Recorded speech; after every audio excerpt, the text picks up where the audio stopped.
მოგესალმებით, დღეს ვიმყოფებით გურამ ნაკაშიძის კაკლის ბაღში, სადაც მიმდინარეობს აღმოცენებამდელი ჰერბიციდი რეიკერის შეტანა, რათა დავიცვათ ბაღის სარეველებისგან და უზრუნველყოთ ხეების სრულყოფილი განვითარება.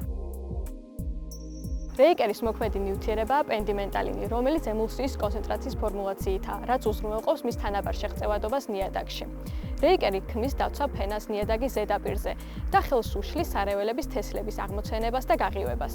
რეიკერის შეტანისას მნიშვნელოვანია, რომ ნიადაგი იყოს ტენიანი, რაც ხელს უწყობს პრეპარატის უკეთესად გავრცელებას. ტენიანი ნიადაგი უზრუნველყოფს პრეპარატის გავრცელებას სარეველას თესლთან. სათანადო რაოდენობის წყალი აუმჯობესებს რეიკერის შეღწევადობას სარეველას ფესვებიდან, რაც აფერხებს მათ ზრდას. მშრალი ნიადაგის შემთხვევაში ეს პროცესი ფერხდება, რადგან ვერ აღწევს პრეპარატის სათანადო სიღრმეზე.